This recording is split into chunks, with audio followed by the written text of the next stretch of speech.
Hello everyone, this is 1 hour interview show. My name is Grigory Antimony and we continue our conversation with Yuri Felshtinsky, historian, writer. Yuri, we've discussed in detail those forms of blackmail or boogaboos that the Russian side uses in its conversations with the West. And I would like to mention another potential threat that exists today, and this is a possibility of Russia's disintegration. Strangely enough, many different people have this in common. I mean, this fear of Russia's disintegration, this uncontrolled nuclear proliferation, civil wars, and all that Russia that will go crazy in this case. What do you think about it? Let me answer the question that you probably haven't asked yet, but you're going to ask it. Is there anything scarier in Russia than what exists today? I think no.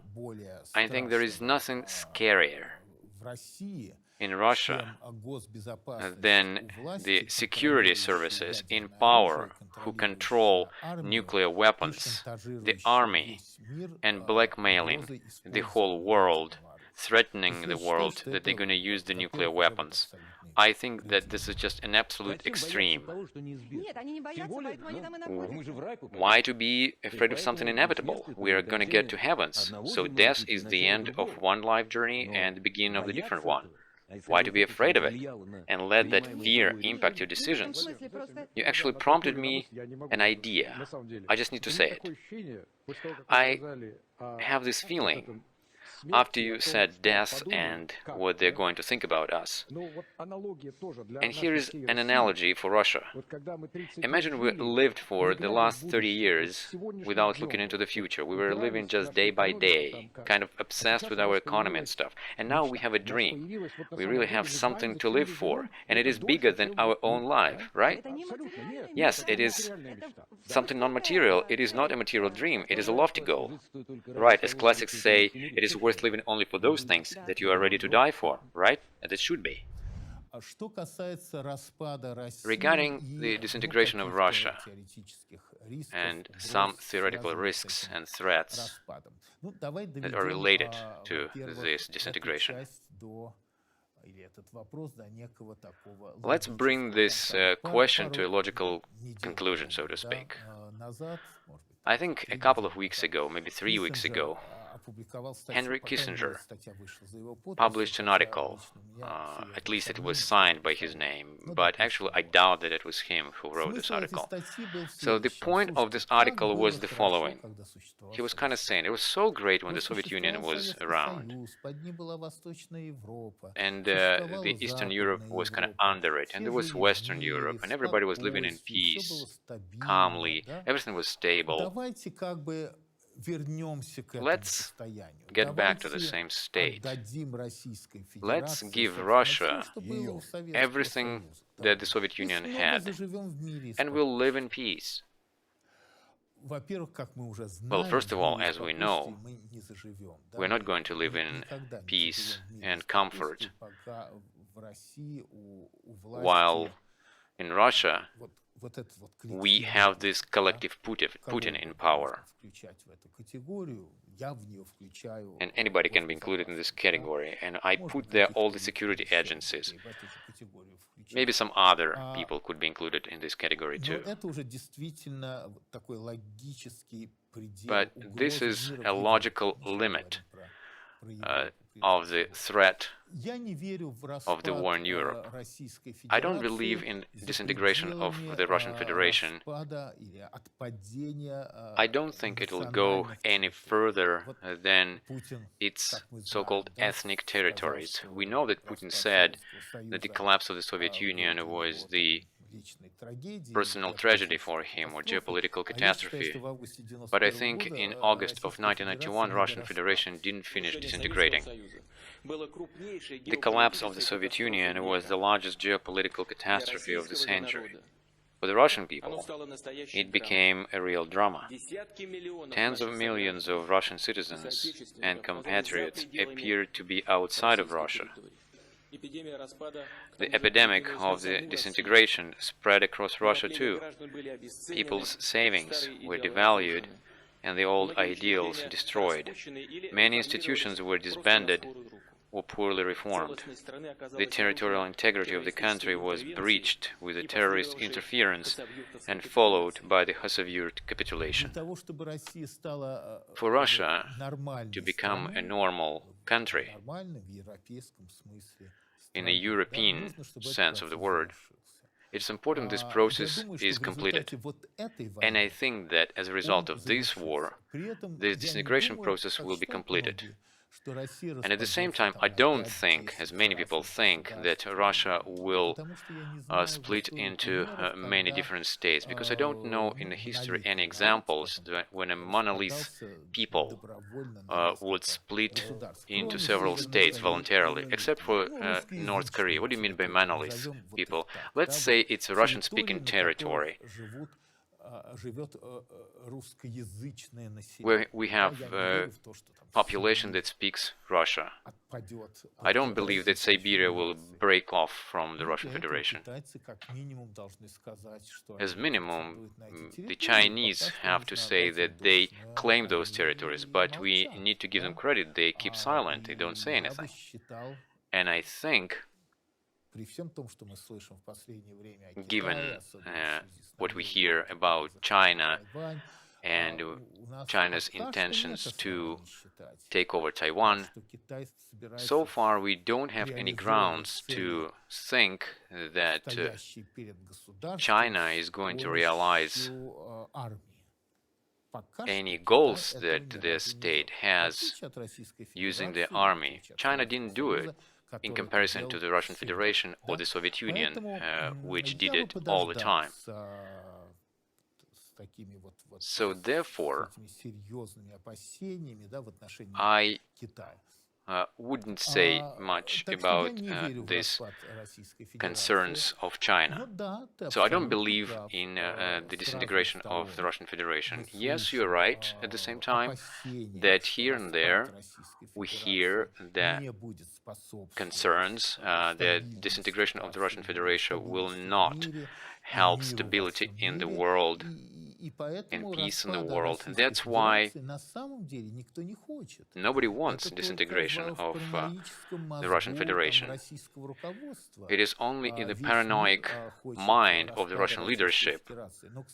They have this idea that the whole world wants disintegration of the Russian Federation. But at the same time, in the same Russian mind, they had this sick myth that the whole world wants to damage Russia. In fact, the whole world wanted to live in peace in Russia and pump oil and gas from Russia, and not even knowing about Russia.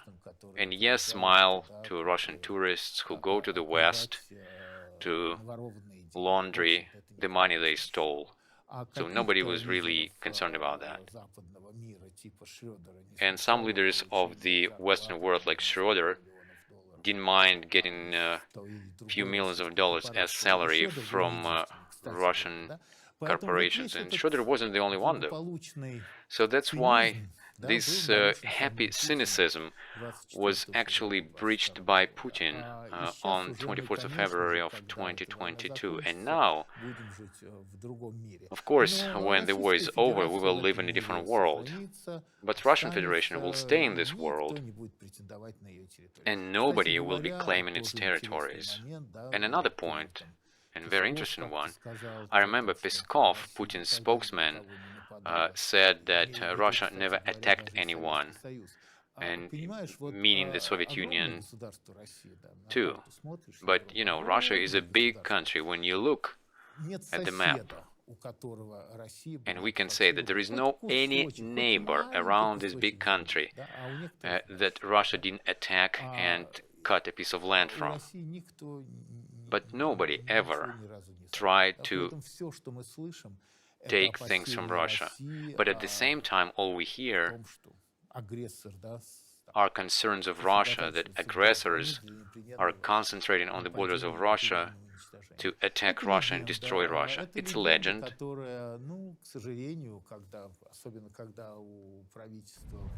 And sadly, when the government has control over the media, and particularly TV, it's very easy to introduce these crazy ideas into minds of their TV audience. The main disease that Russia has is imperial ambitions, and the fact that Putin was able so easily to persuade Russian citizens who are still living in Russia. But in fact, many Russian citizens left Russia to live abroad beginning in 2000. Putin managed to persuade Russian citizens that all problems of Russia coming from the fact that they don't let Russia live as an empire, so that is quite astonishing. Because if Russia is supposed to become an empire and that's the only form of existence for the Russian Federation, then yes, clear. We need to start a war with Ukraine, occupy Belarus, demand the Baltic republics to be under our control, confront NATO in order to become an empire. Recently, I read an article or an interview of Andrei Illarionov, a former advisor to the Russian president.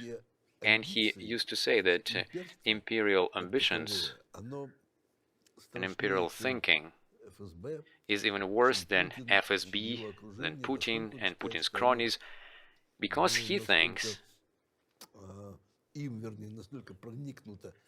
that this imperial ambition saturated Russian society so much. I mean, culture, literature, poetry, everything is saturated with this spirit of imperialism. And he's saying that any Russian person is a carrier of this, even the one who is Democrat still is a carrier of this imperial idea. I would agree with Illarionov. He's absolutely right, and philosophically speaking, it's probably the only problem that Russia has. Because Russia, historically speaking, was always an empire. Before the 1918 it was Russian Empire, after the 1918 it was Soviet Empire, and this is the reason why this collective Putin managed so easily to explain the Russian people that all problems come from this, because if they allow Russia to be an empire, then Russia will be able to get up from its knees and live a normal life. I think that Russia should win. It would be great that Ukrainians would live a better life and our boys would come back home. Ukraine will become a secondary state that will not participate in anything, and we will take over this land. Do you think it's right? It used to be like that. Before, everything goes to its source. So all these Nazi scumbags, and they ask us what we're going to do with them. We're going to kill them, and we're not going to ask anyone. And we'll kill everything that has to do with it. We didn't kill them in World War II, we'll kill them now. Well, it seems that we will take care of all these citizens, we'll take them under our wing, and Putin will create better life for them here and there. Russia and Ukraine, how it's going to end? Well, Ukraine should be obliterated. Why? Why we need it? Whom else are you going to obliterate? Poland? Just to top it off. Empire is a temporary state of countries. And we learned about many empires that existed before and then they disintegrated and disappeared. And after they disappeared, nobody made attempts to restore those empires. Actually, it's quite interesting. For example, just to bring our conversation to a certain conclusion, what would we say about the government of Austria if they declared that disintegration of Austrian Empire in 1918 was a geopolitical catastrophe and a personal tragedy of someone who is in power there, and that Austria is going to get up from its knees and is restoring Austria-Hungary Empire. So what would we think about these people? We would think that they're nuts. But when Putin says that, the whole country is listening to him and responds to these ideas. And we can say the same not only about Austrian-Hungary Empire, we can say the same about Ottoman Empire.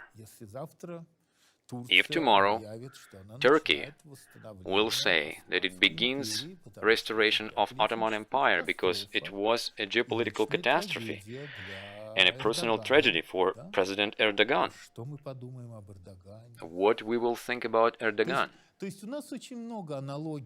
So there are many analogies that we can bring. But for some reason, the Russian people, they respond to it as if it's normal. Why? Why do you think? It's impossible that the whole people has this sense of a mission.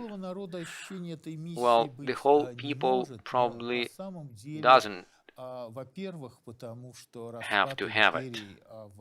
Well, first of all, because the disintegration of Ottoman Empire and Austria-Hungary Empire and even Russian Empire, all these disintegrations happened against the backdrop of the defeat in the war, when Germany realized its mistakes and crimes in 1945. And it was with its defeat in World War II.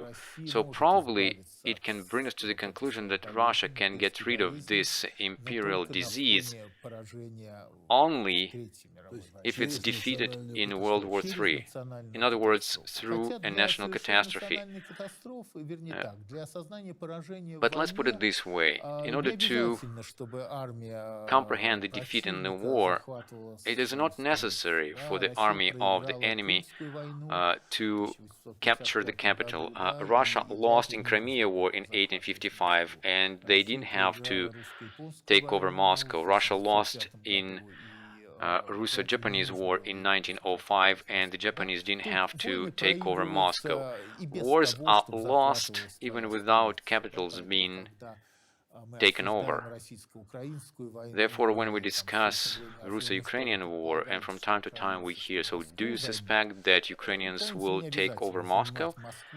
For Ukrainians, it's not necessary to take over Moscow so that Russia loses the war. But I think that Ukrainians nevertheless have to get the offensive weapons and to be able to hit Moscow, and so that Russia lost the war. And I suppose that there are several military sites like Lubyanka, KGB office, Ministry of Defense, Ministry of Foreign Affairs, the State Duma building, the TV tower. These are the military sites that would be great to see destroyed after Ukrainians get the offensive types of weapons. And I think after that, they will be able to win the war quite quickly. No matter how crazy it may sound, and Russia is a huge country, but it's a country of one city. And in Russia, everything is determined in Moscow. But what about the rest of Ukraine that is not liberated? It doesn't have utilities infrastructure, doesn't it? There are no power lines, they have a nuclear power plant, right? Lots of different infrastructure stuff that can be actually destroyed by us in this country, hostile to us. It can be done quickly and completely. They could be in real trouble after that. And they ask me, and not only me, they ask everybody, why don't we do it? And until this war is felt in Moscow, nothing will happen in Russia. The rest of Russia can be just flooded and gone. Nobody will give a damn about it. Well, see, Moscow doesn't produce anything. It doesn't have oil, metals, anything. Something that could be taken, mined in other territories of Russia, right? So Moscow is just has formal signs of empire. It has money. Yes, money. I was just about to say that. See, it has money and it has people with money. And until you hit the people with money, nobody in Russia feels this war. Because the fact that people feel it in some near Ukrainian border villages and towns, Putin doesn't give a damn. For the war to be ended, it's important that Moscow feels this war. As soon as Moscow feels this war, the war will be over. And due to this, you think that this imperial ambition will disappear too? This imperial ambition will disappear after Russia agrees to understand that it lost another war. I wouldn't argue that Soviet Union disintegrated as a result of the defeat in the Soviet-Afghan War, but that was one of the factors. As a result of the defeat in Russo-Japanese war, there was the first Russian Revolution and there was the first Russian Parliament, and as a result of the defeat in Crimea war, they declared reforms and they abolished the serfdom. In fact, after defeats of Russia in different wars, something happens in Russia.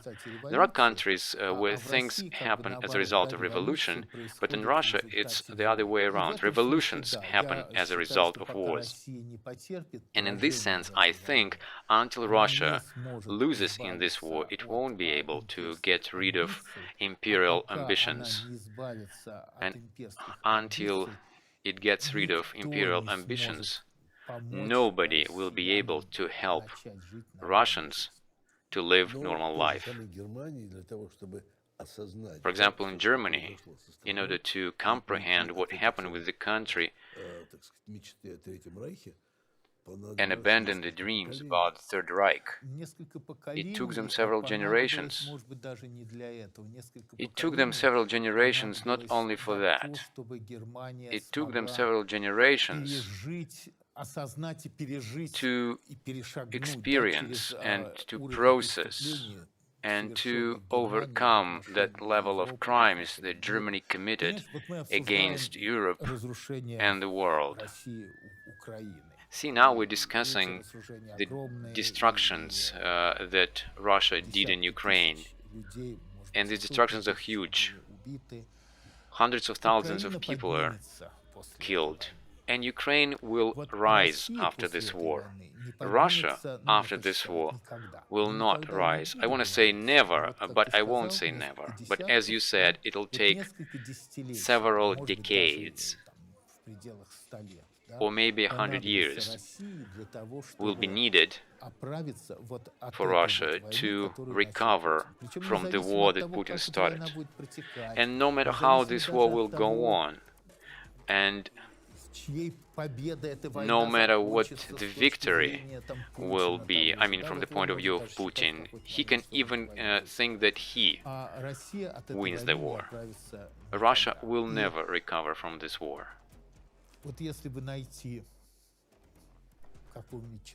If we can find a person who hates Russia, and we would ask this person, could you come up with something that would destroy Russia completely? How can we harm it? How we can hit it that Russia will never recover from? I think even that person wouldn't be able to come up with the thing that Putin did to Russia. From the point of view of Russians, Putin completely destroyed Russia. And when Russians begin to understand that,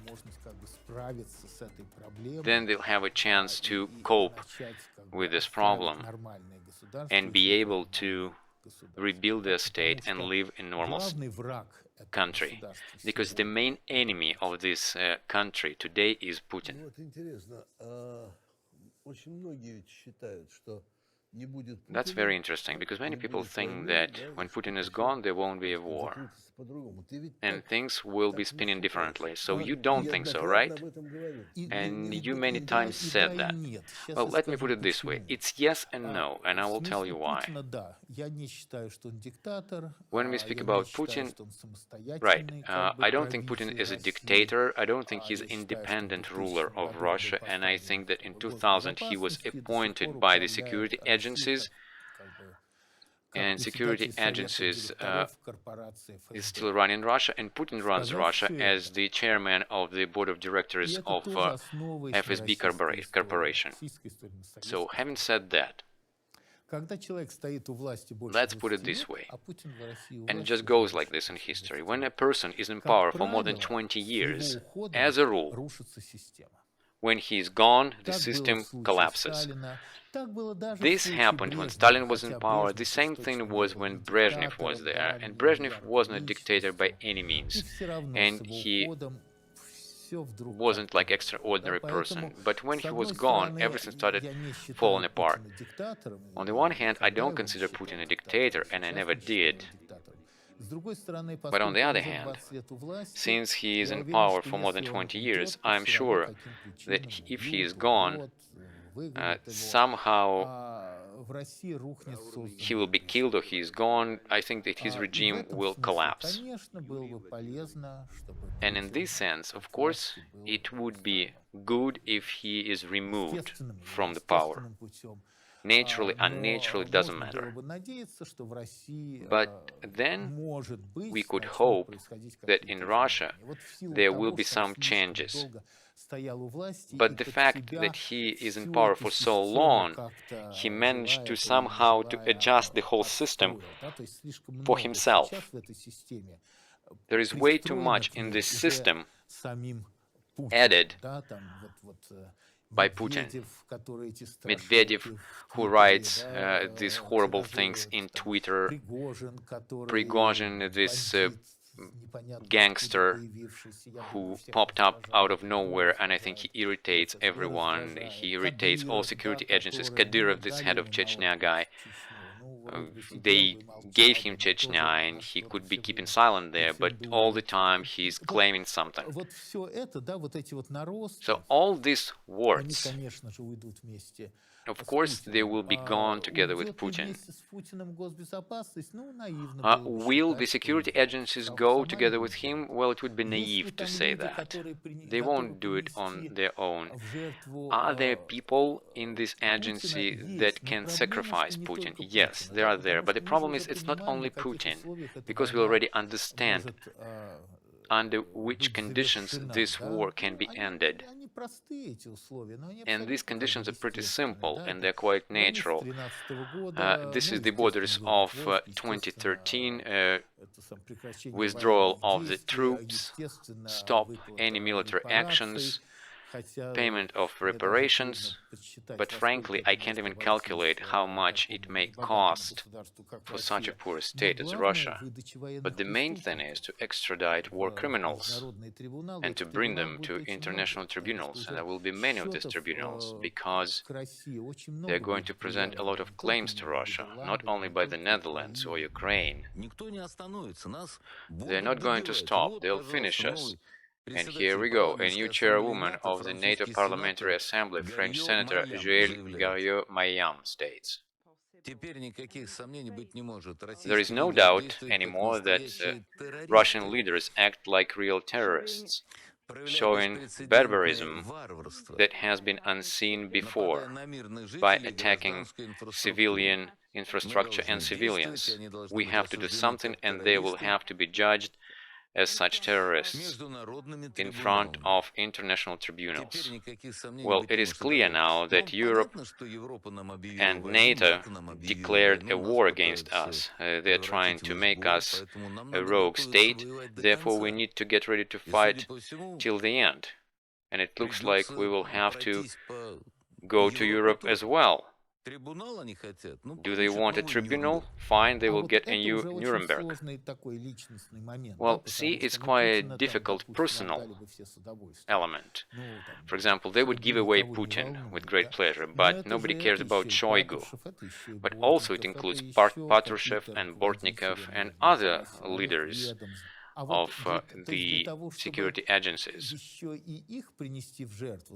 But in order to sacrifice them, there should be this conspiracy on the top, and it should be quite extended.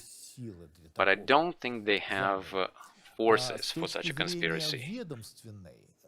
Looking at it from the point of view of a security agency, then I think that FSB, as a serious organization, it is more than 100 years around. It was founded in December of 1918. It's the only agency that lived through the collapse of the Soviet Union. But from the point of view of the agency, they have to have some sort of goal to survive in this situation. Clearly, in February of 2022, they were hoping to conquer the whole world and win, to put on these dress uniforms and to go on parade. Didn't happen. And now they probably have to make another point, maybe to survive through everything that's going on right now. But for this, according to any logic, their logic, they need to sacrifice not only Putin. If they have enough of collective understanding of this problem, if they'll extend the list to be sacrificed, then they will be able to survive. If not, they will be wiped off by the circumstances. Oftentimes, I think about maybe quite a naive question. I might disagree with you something. Okay, Putin, FSB, they built a certain system, and this system completely controls Russia. It's an absolute control. No election, no free press, nothing. No voting against them. It's just dead calm. So this system created certain circles, closer circle, farther circle. So all those people who are using all the benefits of this absolute control of Russia. And more than that, today it's clear that they are creating, making new generations of people, kind of new nobility, and they pass it to their heirs, to their sons and daughters. So they came for long and for good. This is how it looks, at least. So why would they disturb this order? Because they seem to be looking for stability. Why would they be shaking everything around them? Why would they break this stability? And what would they break it for if you're building it for themselves? Actually, there is an answer to this question, because nobody learns from historical mistakes.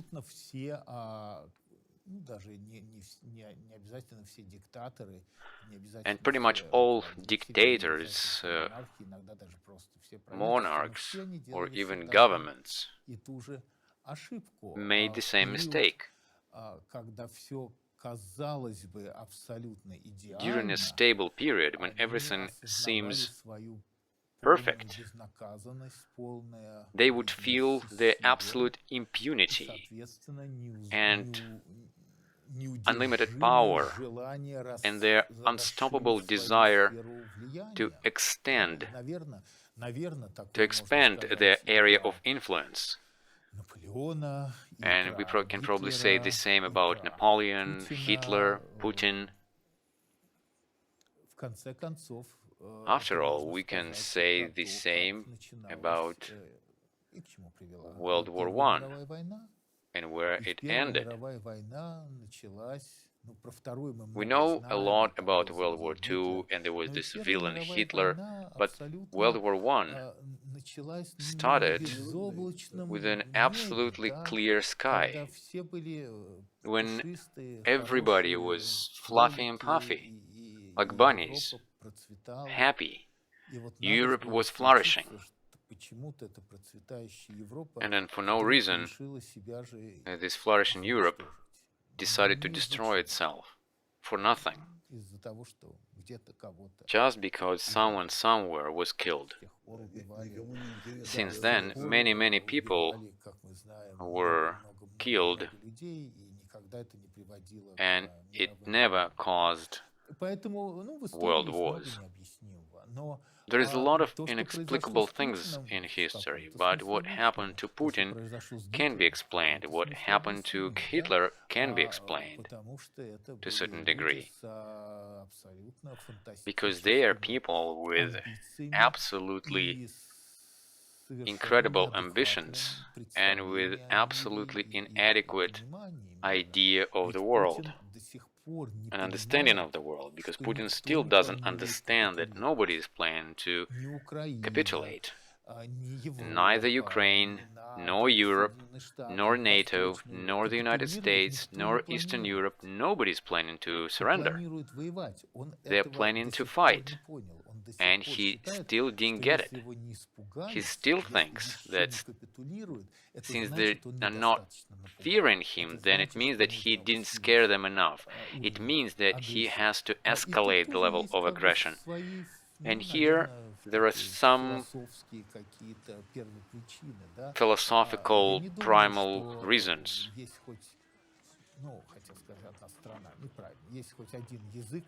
I don't think that there is any language that has this saying, if you're afraid of me, then you respect me, because Putin is living with this motto.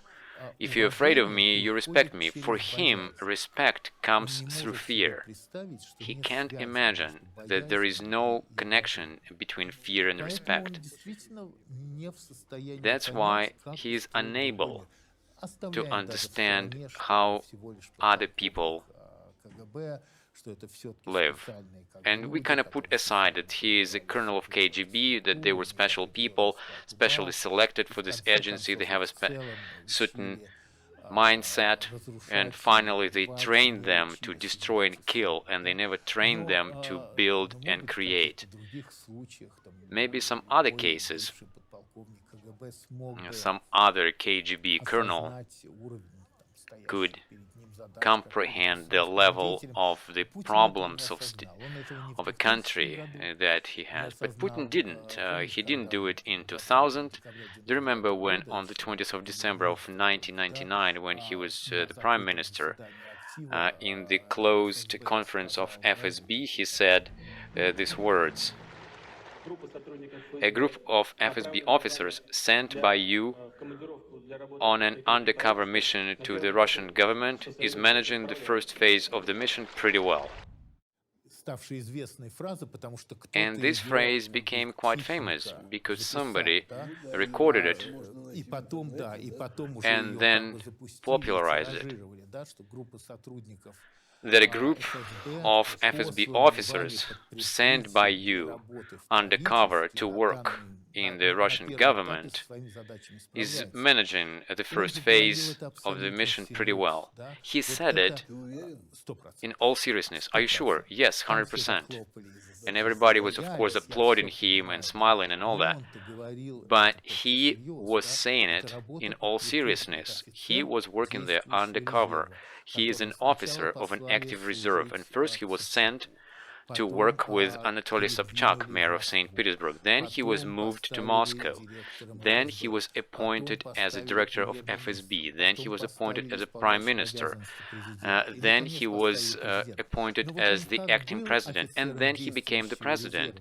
But he used to be the officer of active reserve, the one who was working undercover. He is doing the same, being the president. And his mentality is the same. Mentality of an officer who works undercover. But see, nobody was moving him from one position to another, not FSB. It was kind of a random choice, right? I disagree with you, actually. It was random only in the sense that in place of this FSB officer can be anybody else, but Putin was there, incidentally, because he wasn't the only one who was moved and promoted. Primakov was director of SVR, Foreign Intelligence Service, and with certain chances he could be on the place of Putin. Stepashin was Federal Counterintelligence Service director, and with certain chances he could be in the place of Putin. The problem is that anybody could be in the place of Putin, but this anybody would be a high-rank officer of FSB. In this sense, yes, Putin is random, but the thing that the position of the president of Russia is taken by a colonel or a general of FSB, that's not random at all. It's a pattern. But I describe this in this thick book, 670 pages, just about this, about how since 1918, I wouldn't say it was from 1917, from 1918, the State Security Agency made this goal to take over power in Russia, and how finally this mission was successfully accomplished in 2000, when Putin became the president. Why? In order to realize the program that Putin is realizing right now. In some sense, we know this program, and we heard about this program in October of 1917 during the revolution. This program of global revolution, of world revolution, to conquer the world through the global revolution. But FSB modernized this program. FSB removed this dogmatic, leftist, ideological element of the program, because they sincerely considered that this ideology limits their efforts. If you look at it closely, you will see that Putin has many allies. Somewhere it's a right wing, somewhere it's a left wing, somewhere it's businessmen, somewhere it's nationalists, because the communist dogma used to limit them, and they couldn't organize the world revolution, so they were slowed down. And then the security agencies realized that ideology limits them. They removed it, and now they're realizing the program without any ideology. And here we have a result of this 100-year plan. So now we are facing it. And sadly, for Europe and for the United States, we don't really have any moves. We don't have room for negotiations. There aren't topics for negotiations. There is nobody to negotiate with. So therefore, we have to fight. And in this sense, Patrushev, who is saying that Russia is fighting with NATO, he's right. But this is them who put NATO in such a situation that they have to fight with them. They don't want to negotiate. They don't want to stop the war, and that's why everybody has to fight with them. General Sanders, British general, I think 6 months ago, he said that we are now in 1937. In other words, he was saying that the big war will start in 1 year and a half. And maybe this is how it's going to be, I don't know, but it's pretty much the same what we are talking about, that Russia put everybody in such a situation that NATO inevitably now is preparing itself for the war with the Russian Federation. Right now, this war is in territory of Ukraine, at the expense of Ukraine, and Ukraine is somehow deterring this war and giving NATO time to breathe, to get ready for Russian invasion. And if Russia is not stopped,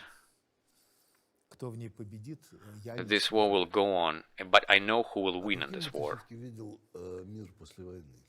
How would you envision the world after the war? Let's see.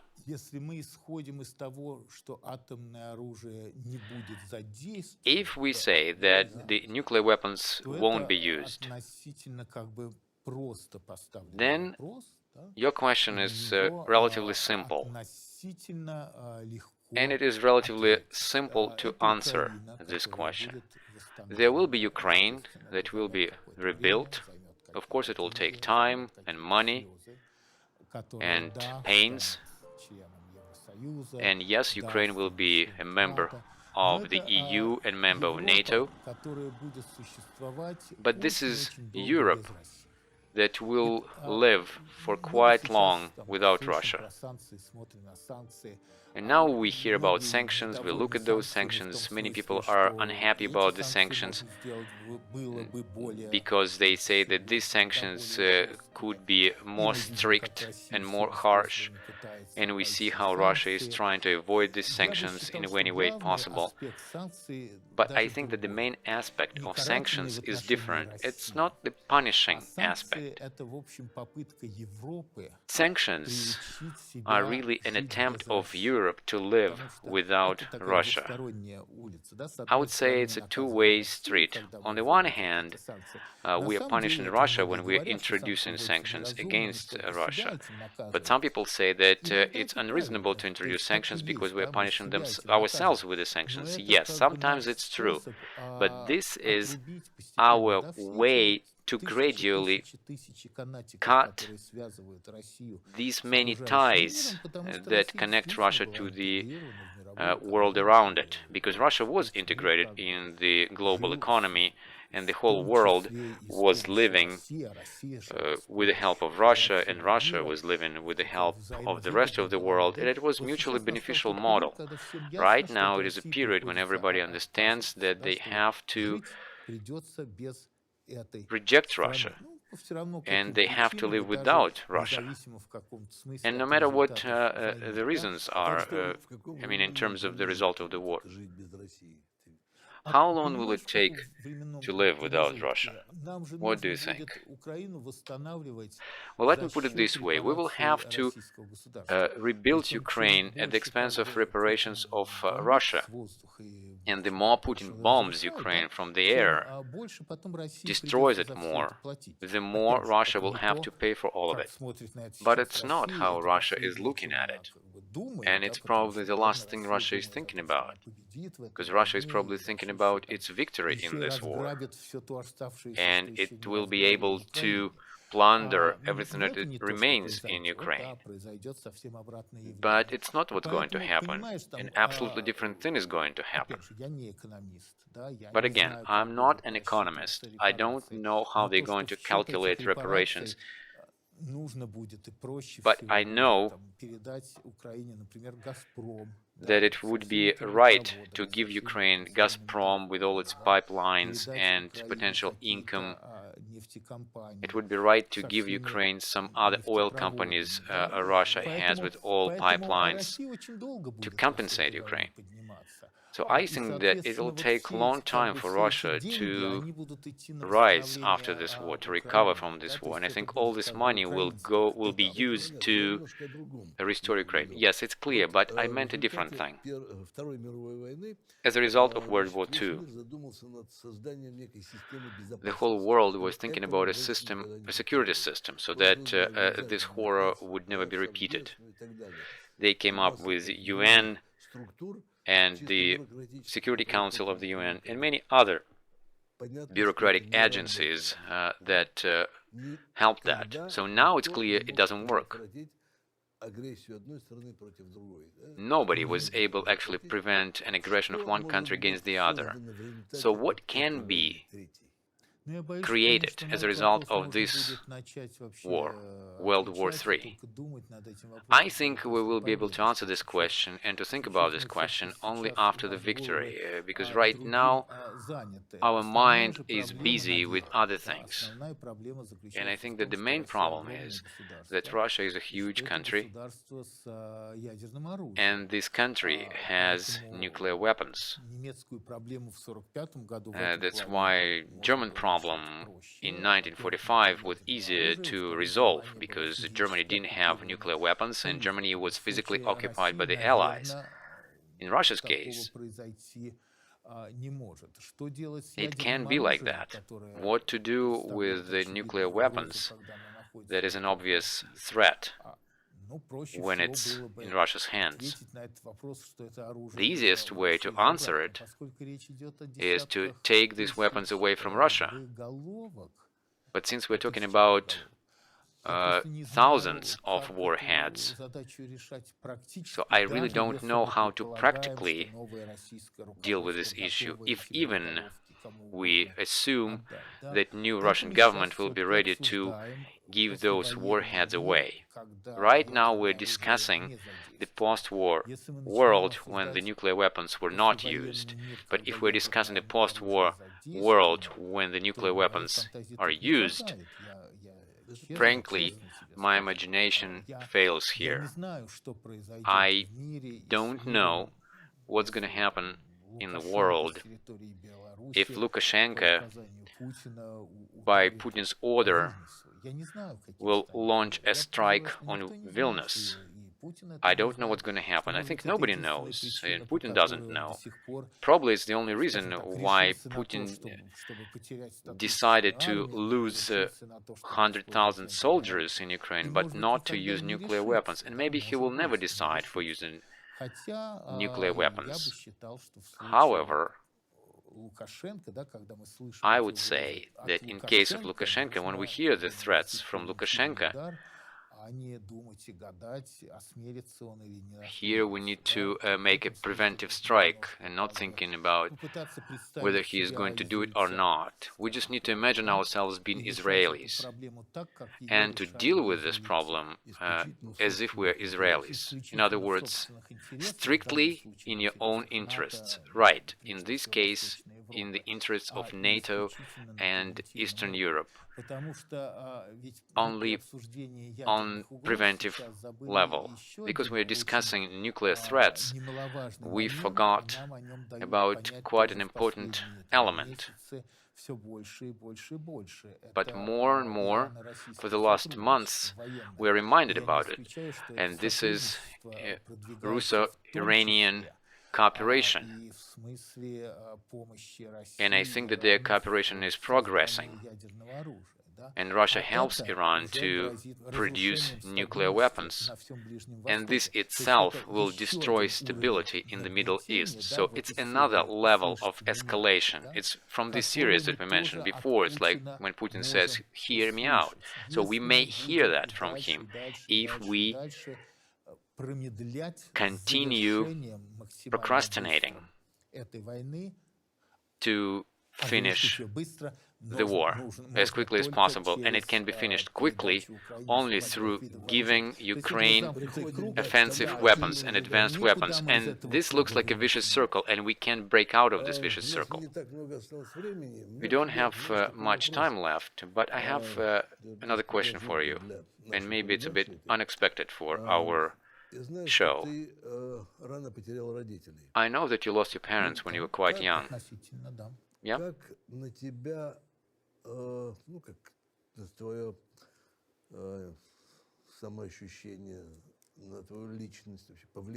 How did it impact yourself, your character, your personality? Shortly speaking, when I was young, I was very independent because of it, and I knew that all decisions, whether they're right or wrong, all decisions I had to make myself and be responsible for them myself.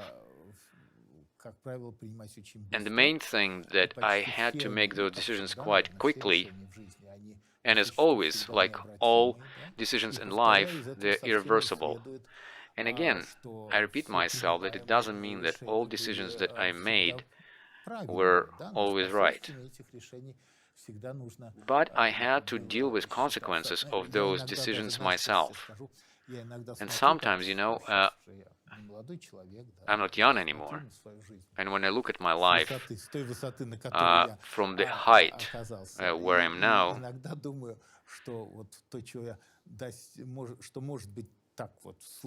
And sometimes I think that everything that I achieved in my life is a result of some absolutely wrong decisions in every particular time. What would have happened if at every particular time I would have made a right decision? What would have happened then with my life? Where would I have been and what would I have done? So therefore, all decisions I made were probably wrong, and maybe absolutely wrong, but I was always the one who was responsible for them. I was making this decision myself.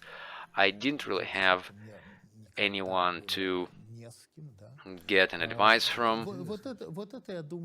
So I think that was the main thing. Did you feel it as a problem? I mean, the fact that you didn't have anybody around you who would give you an advice, somebody whom you can open up to. Well, again, often understanding that I made a decision and a wrong decision, because not about every decision, looking retrospectively, I knew that it was a wrong decision, but sometimes I knew the decision was wrong and the mistake was quite primitive, and I made this mistake because I didn't have anyone to ask for advice. And it's not that I didn't have some wise men around me, but just maybe an experienced person, somebody who would tell me, you know, Yuri, it's wrong, don't do it. Don't do it this way, do it this way. Because in fact, those decisions were quite trivial ones. What university go to, what city to live in, some quite trivial questions that had pretty trivial answers. But all I needed for that, just a person who could give me true advice. But for some reason, I never had that person around me. I never had that person. Maybe, unfortunately, because since my childhood, I had to make all decisions myself, and maybe I made a wrong conclusion for myself, that I'm actually capable to make all these decisions alone, that I don't need to think about these decisions, I don't need to get somebody's opinion on my decisions, what decision to make. Maybe that's the reason. But as a result of that, maybe you're right, maybe I didn't feel the necessity to find some people who would be with me, people whom I could talk to. Maybe because of this I made some mistakes. But as a result of this I made quite a bit of mistakes. And I know about some decisions that were absolutely wrong. I'm not even going to say what decisions I made. But probably it would be even better if those decisions were right. But on the other hand, many things in my life happened kind of randomly. And I think how interesting it is. Would it happen like this, and my life would turn completely different? I can give you quite a trivial example about our friend Boris Berezovsky, whom I met absolutely at random, and we became quite close in Moscow in 1997-1998, and only because of that random meeting I actually met Litvinenko, and as a result we wrote together this book, FSB Blows Up Russia. So all of that wouldn't happen if I didn't have that incidental meeting. And it was also a decision that wasn't right, or maybe even strange decision. Many people criticized me for that decision, and it wasn't obvious that I was doing the right thing to fly to Moscow, to meet with Berezovsky, and to maybe work with him. But as a result, there was a whole bunch of developments and events that followed it. And it wouldn't happen if I didn't meet Berezovsky And if I didn't make this disputable and very untrivial decision to fly to Moscow in September of 1997. Thank you very much. Thank you for your sincerity, for openness. Our time is up. And I remind you, our guest was Yuri Felshtinsky, writer, historian, and my friend. Thank you very much. All the best to you.